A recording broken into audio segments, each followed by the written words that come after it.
Kami mengajak kepada kaum muslimin dan muslimah dimanapun berada untuk berinvestasi akhirat bersama-sama patungan membangun masjid dan asrama pondok pesantren Darul Ilmi Malik Ibn Rabi'ah yang dikelola oleh Ustaz Muhammad Malik Al-Athari dan asatidz sunnah yang lainnya. InsyaAllah ta'ala berkah dunia akhirat. Barakallahu fikum.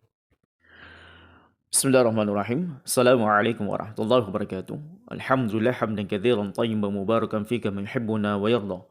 Wassalatu wassalamu ala Rasulillah wa ala alihi wa ashabihi wa man tabi'ahum bi ihsanin ila yaumiddin wa ba'd. Ikhwatal iman rahimani wa rahimakumullah, di antara perkara yang senantiasa kita meminta kepada Allah Jalla Jalaluhu, dan hal itu pula sebagaimana yang Allah perintahkan kepada Nabi-Nya alaihi salatu wassalam, adalah ditambahkan ilmunya kita sekaligus pemahaman kita berkaitan dengan ilmu tersebut. Karena pentingnya pemahaman ini zaman rahmatullah, karena di sana banyak orang yang pandai men-share ilmu di Google, kemudian mencari-cari ilmu tersebut di kitab, kemudian mendapatkannya, dan kemudian mereka bisa menyampaikan ilmu tersebut, nas Quran dan sunnah Nabi SAW tersebut, kemudian mereka tafsirkan sendiri, kemudian mereka membawa pemahamannya dengan pemahaman mereka sendiri. Jadi seolah-olah apa yang mereka lakukan itu ada pembenarannya. Jadi di zaman kita sekarang ini banyak orang yang ingin menjadikan dalil nas Quran dan sunnah Nabi SAW sebagai pembenaran dari apa yang mereka lakukan. Ya, sebagaimana yang kita maklum, yang kita ketahui bersama, banyaknya orang-orang yang tawassul, tabarruk dengan kesyirikan, kemudian bersenandung, bersyair dengan mengandung di dalamnya perkataan-perkataan syirik, perkataan-perkataan tawassul, tabarruk, syirik kepada Allah Jalla Jalaluhu, karena mereka ini salah kaprah dalam memahami pendalilan-pendalilan tersebut. Misalnya, dalil umum mengunjungi kuburan dengan kata mereka ini adalah merupakan sunnah Nabi SAW. Nabi kita memerintahkan untuk mengunjungi kuburan. Padahal mengunjungi kuburan yang ditujukan dan diperintahkan oleh Nabi SAW tiada lain dan tiada bukan adalah untuk mengingat kematian ataupun mendoakan saudara-saudara kita yang telah meninggal. Namun mereka ini membawa dalil umum ini kepada amalan khusus seperti mencium kuburan, memuliakan kuburan, bersenandung di kuburan, salawatan di kuburan, mengaji di kuburan, dan hal-hal yang lainnya yang merupakan amalan bid'ah yang tidak diajarkan oleh Nabi SAW dan selalu dijadikan pembenaran. Sama halnya zaman rahmatullah subhanahu wa ta'ala dalam perkara ini adalah ketika ada salah seorang YouTuber, kalau saya tidak salah namanya Harry Pras, itu banyak mengingkari dan mengkritik amalan-amalan aswaja yang mereka salawatan berdoa dengan dandutan, dengan joget-jogetan, dengan berirama, dengan berlagu, dengan bernasyid yang diiringi dengan musik-musik yang diharamkan oleh Allah Subhanahu wa taala. Kemudian datang orang si mulut sutat ini mendatangkan dalil dari Sahih Al-Bukhari, dan memang ini lafaznya ada dalam kitab Sahih Al-Bukhari, kemudian menjadikan makna yartajiz di sini adalah pembenaran solawatan, kemudian berdoa dengan berirama, dengan berlagu, dengan bahar-bahar yang mereka sebutkan. Na'udzubillah, thumma na'udzubillahi min dalik. Dan ini adalah merupakan di antara kesalahpemahaman dari si mulut sutat ini yang banyak mengkritisi ustadz-ustadz atau da'i-da'i salafi.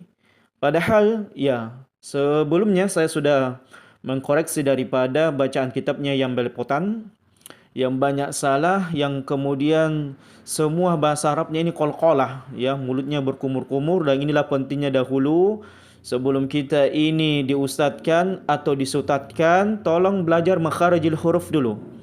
Ya, banyaknya salah-salah baca kitab, nahwu sarafnya salah juga. Karena kalau kita sudah salah menyebutkan pembacaan kitab, kemudian keliru dalam memahami pemahaman yang benar, maka ini sangat berbahaya. Karena ini akan menjadi bumerang untuknya. Karena Allah Jalla Jalaluhu mengatakan, kelak nanti orang-orang yang dimasukkan ke dalam neraka ini meminta keadilan Allah Jalla Jalaluhu dari orang yang pernah menyesatkan mereka. Jadi hati-hati bagi antum-antum yang menjadikan sosok manusia sebagai ustadz, kiai, atau orang yang didengarkan. Jangan sampai apa yang mereka katakan kemudian kalian ikuti dan menjadikan hal tersebut sesuatu yang akan menggiring kalian ke dalam neraka Allah Jalla Jalaluhu. Na'udzubillahi min dzalik. Allah Subhanahu wa taala menyebutkan dalam ayatnya, wa qalu rabbana inna ata'na sadatana wa kubara'ana fa adalluna sabil. Ya Allah, sesungguhnya kami telah mentaati sadatana. Di sini sadatana kata para ulama adalah orang-orang pemimpin di antara kami. Wa kubara'ana, dan orang pembesar-pembesar kami. Ya katakanlah gus, kiai, ustaz dan sebagainya. Fa adalluna sabila, yang kemudian dengan kami mengikuti mereka, mendengarkan perkataan mereka, sehingga mereka menyesatkan kami dari jalan yang lurus. Nah, inilah pentingnya jamaah rahmatullah jalla jalalu, kepada siapa kita berguru, kepada siapa kita mengambil ilmu. Jangan mengambil ilmu dari ustaz-ustaz sutat-sutat kerabitan yang penampilannya tidak menampilkan penampilan ustaz, yang tidak memiliki kajian-kajian yang di luar sana, yang banyak mengkritisi ustaz-ustaz salafi yang jamaahnya Masya Allah membludak, kadang membludak. Kemudian datang orang-orang setelah kita ini, orang-orang yang tidak jelas keilmuannya, tidak keilmuan sanadnya, kemudian tidak jelas cara baca kitabnya, kemudian menerjemahkannya dan memiliki pemahaman-pemahaman yang menurutnya itu adalah merupakan pemahaman yang benar, dan ini sangat berbahaya. Kemudian kata penduduk neraka, Rabbana atihim di'faini minal adab wal anhum la'nan kabira. Ya Allah, berikan orang ini yang kami dahulu dengarkan, yang dahulu kami taati, dari pembesar kaum, dari ustaz-ustaz yang menyimpang, dua azab yang sangat pedih. Dan laknatlah dia ya Allah dengan laknat yang besar. Ini adalah merupakan penyesalan yang sangat besar, yang luar biasa.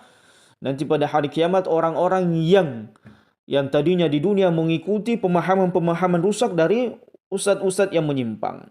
Dalam zaman rahmatullah, di sini si mulut sutat ini, na'udzubillah nasallahu salamatan wa afiyah, kita tidak tahu bagaimana orang tuanya mendidik anak ini, atau apakah anak ini dididik dari pendidikan memang yang formal di pondok pesantren, atau hanya sekedar pengakuan. Dan juga harus hati-hati Syiah berkedok NU, yang sampai orang-orang seperti ini banyak menjamur, yang merupakan Syiah yang ingin merusak dakwah-dakwah Islamiyah, yang ingin merusak ajaran-ajaran Islam dari dalam.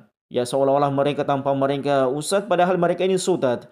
Ya, seolah-olah mereka ini jago baca kitab, padahal belepotan baca kitabnya, bahasa Arabnya belum bisa. Taib zaman rahmatullah. Di sini dia menukilkan sebuah hadis yang diriwayatkan oleh Imam Bukhari dalam hadisnya. Kalau hadis yang keduanya dia membaca itu dalam kitab Sahih Al-Bukhari dengan nomor hadis 2870. Taib. Langsung saja kepada matangnya. Beliau dikatakan, Ra'aitun Nabiyya sallallahu alaihi wasallam yawmal khandaq wa huwa yanqulu turab hatta wara turab sya'ra sadrihi wa kana rajulan kathira sya'r wa huwa yartajiz bi rajsi Abdillah Allahumma laula anta mahtadaina wa la tasaddaqna wa la sallaina fa anzilan sakinatan alaina wa thabbitil aqdam illa qaina innal a'da'a qad bagaw alaina idza aradu fitnatan abaina. Kemudian dikatakan yarfa'u biha sauta. Tapi zaman rahmatullah, yang menjadi titik pembahasan kita adalah wa huwa yartajiz. Dan beliau sallallahu alaihi wasallam bertajiz, ya. Di sini maknanya kata para ulama, beliau ini bernasyid. Dan harus di garis bawah zaman rahmatullah, nasyid yang disampaikan, yang dinukilkan Nabi sallallahu alaihi wasallam ini tidak sama dengan nasyid di zaman kita sekarang ini. Ataupun kalau dikatakan Nabi SAW ini bersyair atau bersenandung, berirama, maka makna yartajiz di sini tidak bisa dibawa kepada makna mengandung berdendang, berirama, berlagu, karena ini adalah merupakan di antara bentuk penyelewengan makna yang sebagaimana yang dilakukan oleh Nabi SAW. Jadi saya ulangi, makna yartajiz di sini tidak bisa dibawa maknanya kepada mengandung melagu, berdendang, bersyair yang sebagaimana syair sekarang ini, nasyid sekarang ini, atau senandung yang dilakukan oleh kebanyakan orang-orang menurut mereka adalah aswaja. Ini adalah merupakan amalan-amalan yang mereka kemudian bersenandung, bersyair, berjoget dengan irama-irama musik. Dan ini sangat berbahaya zaman rahmatullah kalau makna yartajiz di sini dibawa kepada makna secara umum yang dilakukan oleh orang-orang aswaja. Akhirnya apa? Kita banyak mendapatkan orang-orang bersalawatan, kemudian doa akbar, kemudian zikir akbar. Namun dalam zikir mereka Namun salawatan mereka, doa mereka ini diiringi oleh musik-musik yang diharamkan, jelas diharamkan oleh syariat Allah Subhanahu wa taala. Dan saya kembali tadi kepada pembahasan kita tentang YouTuber Harry Pras ini yang mengkritik dan memberikan catatan yang keras terhadap orang-orang yang bersalawatan, kemudian berdoa dengan dandutan, dengan jogetan, dengan diiringi musik. Kemudian dalil ini dibawakan oleh semurid sutat untuk pembenaran apa yang dilakukan oleh teman-teman mereka. Wallahu musta'an. Wallahu musta'an jaman rahmatullah. Dan perlu kita ketahui, makna yartajiz di sini, kata para ulama, ini adalah sekedar bernasyid. Dan itu pun Nabi SAW disebutkan oleh para ulama, Nabi itu bukan penyair. Sehingga beliau suka membuat syair atau beliau ini ahli dalam bidang syair. Tidak, zaman rahmatullah. Karena kalau kita ingin melihat dari disebutkannya hadis ini bahwasanya wa huwa yartajiz bi rajasi Abdillah. Beliau alaihissalatu wassalam ini beritijaz dengan rajasnya Abdullah. Jadi bukan karangan beliau sendiri alaihissalatu wassalam. Jadi beliau bernasyid dengan nasyid yang pernah disebutkan oleh Abdullah, yang dibuat oleh Abdullah, yaitu Allahumma laula anta mahtadaina dan seterusnya. Kata para ulama, hal ini sebagaimana yang Allah Subhanahu wa taala sebutkan di dalam ayatnya, wa ma 'allamnahu syi'ra wa ma yanbaghi la. Dan kami tidak mengajarkan syair atau syair kepada Muhammad, dan Nabi Muhammad tidak pantas menjadi penyair. Dan Nabi Muhammad SAW tidak pantas untuk bersyair. Yang disebutkan oleh para ulama bahwasanya ini bukti bahwasanya Nabi SAW bukan penyair atau beliau tidak pantas membuat syair-syair tersebut. Akan tetapi apa yang beliau sampaikan kepada umatnya itu adalah merupakan kalamullah. Merupakan kalamullah. Bahkan para ulama berselisih pendapat bagaimana tentang hukum nasyid dan sebagainya. Maka disebutkan di situ di catatan, kalau nasyid ini ada dua perkara yang tidak ada padanya, maka boleh saja, sah-sah saja. Yang pertama adalah syair atau nasyid tersebut tidak mengandung padanya kalimat-kalimat kekufuran, kalimat-kalimat yang membawa orang kepada perkara-perkara yang dibenci dan dilarang oleh Allah Subhanahu wa taala, memabukkan seseorang dalam perkara-perkara cinta atau mabuk cinta, asmara dan sebagainya. Maka kalau di dalam syair atau nasyid tersebut atau bahar lah sebagaimana istilah-istilah orang di sekarang ini mengandung padanya kalimat-kalimat kekufuran, kalimat-kalimat yang memabukkan seperti mabuk cinta dan sebagainya, menyanjung-janjung manusia yang berlebihan dan sebagainya, maka ini tidak boleh. Maka ini tidak boleh zaman rahmatullah. Dan hari ini kita mendapatkan orang-orang bersenandung, bersyair, bernasyid dengan sesuatu lafaz-lafaz yang mengandung di dalamnya kesyirikan, mengandung di dalamnya perkara-perkara yang diharamkan oleh Allah Subhanahu wa taala. Sehingga dengan sibuknya mereka bersyair, berdendang, bernasyid dengan nasyid yang diharamkan oleh Allah Subhanahu wa taala, akhirnya mereka terlupakan untuk menghafal Quran, mentadaburi ayat-ayat Al-Quranul Karim, memalingkan diri-diri mereka belajar bagaimana belajar bersyair, bernasyid, berdendang dan seterusnya di acara-acara tertentu yang setiap kali mereka lakukan.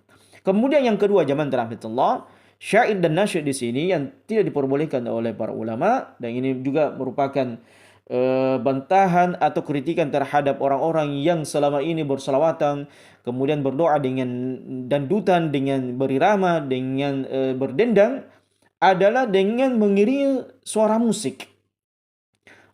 Dan perkara-perkara seperti ini sudah banyak dilariskan oleh orang-orang aswaja. Ya. Kemudian kita mendapatkan keadaan mereka, bahkan ya kita mendapatkan sebagian di antara mereka ini sudah remis. Remis ini kalau saya lihat di sini ya, sebagian gus ini mereka sambil tabligh akbar, sambil ceramah, diselingi dari ceramah tersebut, diselingi daripada apa yang mereka sampaikan, dakwah-dakwah mereka sampaikan, ini diiringi dengan remis. Suara-suara rock, suara-suara naudzubillahi min dzalik, yang dimana hal itu hanya bisa kita dapatkan di diskotik, tempat-tempat maksiat, tempat-tempat banyaknya minum-minuman keras, wanita-wanita wanita-wanita yang menjajakan dirinya. Kemudian makna ini kita kemudian tarik kepada dakwah Islamiyah dengan atas nama dakwah Islamiyah. Naudzubillah. Sama makna yartajiz yang kemudian dimaknakan oleh si mulut sutat ini dengan bersenandung, berirama, berlagu. Kemudian dengan makna ini melegalkan apa yang mereka lakukan. Na'udzubillah thumma na'udzubillahi min dzalik. Inilah jawaban rahmatullah subhanahu wa ta'ala pentingnya orang belajar agama dari ustaz-ustaz yang benar-benar mengajak manusia kepada tauhid sunnah Nabi SAW, mengajarkan kepada ketaatan. Yang selama ini dituduh Wahabi oleh orang-orang Syiah, yang selama ini dituduh Wahabi orang-orang yang menganut agama warisan jahiliyah, yang kemudian dilegalkan dengan hadis Nabi SAW ini. Na'udzubillah, ini pemahaman yang rusak zaman rahmatullah. Dengan mengatakan makna yartaj di sini bersenandung, berlagu, berirama.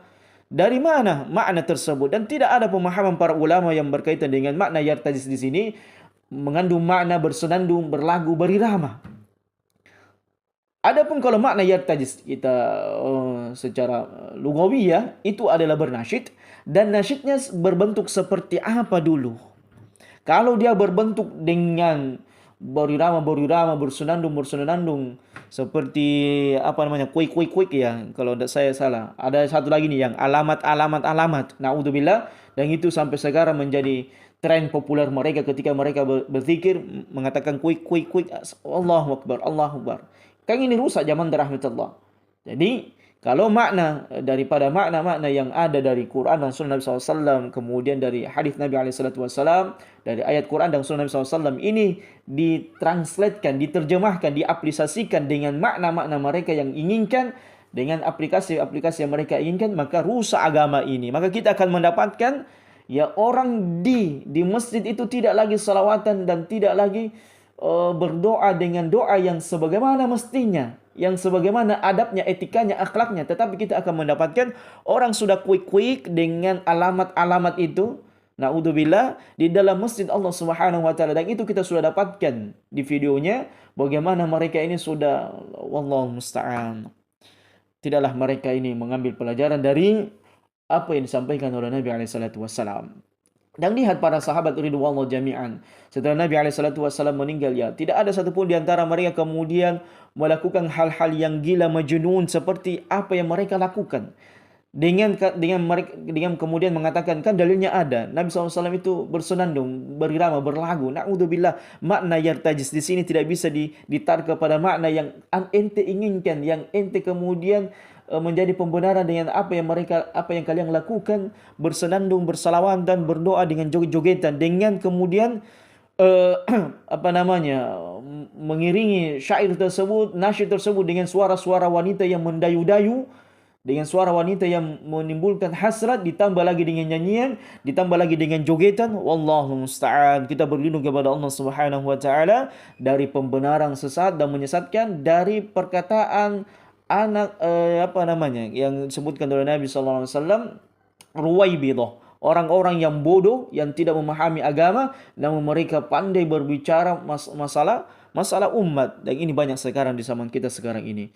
Ya, adapun kalau salah baca itu maklum. Jangankan kita, imam besar saja, imam Masjidil Haram, terkadang mereka salah baca ayat Al-Quranul Karim ketika mereka menjadi imam. Begitu pula para asatidzah, mereka kadang lupa. Itu biasa, fitrah manusia. Adapun kalau kesalahan-kesalahan itu kalau menjadi pembenaran mereka untuk melegalkan sebuah yang diharamkan oleh Allah Subhanahu wa taala, maka tentunya ini kita meminta kepada Allah Subhanahu wa taala, ihdinas siratal mustaqim, tunjukilah kami jalan yang lurus. Mudah-mudahan kita terlindungi dari pemahaman-pemahaman rusak seperti kelompok-kelompok sebelah ini yang merupakan di antara orang-orang yang beragama di atas permainan-permainan yang menurut mereka ini adalah merupakan agama. Mereka solat tarawih dengan secepat kilat. Mereka ini solawatan dengan berdoa, dengan berdandut, dengan irama. Yang kemudian mereka ini mengatasnamakan inilah Islam yang sebenarnya. Na'udzubillah. Banyak sekali zaman rahmatullah yang banyak kita kritiki. Dan insyaAllah ta'ala di video-video berikutnya kita akan mengkritik apa saja yang menjadi permasalahan umat di zaman kita sekarang ini. Karena kalau kita ingin melihat umat ini, na'udzubillah, keadaannya sungguh sama prihatinkan. Amalan syirik dikatakan tauhid, amalan sunnah dikatakan bid'ah, maksiat dikatakan taat. Inilah sebagian keadaan-keadaan umat sekarang ini karena adanya dai-dai yang sesat dan menyesatkan, yang menyeru ke dalam neraka jahanam, yang menghalalkan apa yang diharamkan oleh Allah Subhanahu wa taala. Semoga Allah Subhanahu wa taala melindungi kita semuanya. Hadza wallahu a'lam bissawab. Subhanakallahumma bihamdika asyhadu an la ilaha illa anta astaghfiruka wa atubu ilaik wa akhiru da'wana anil hamdulillahi rabbil alamin. Wassalamu alaikum warahmatullahi wabarakatuh.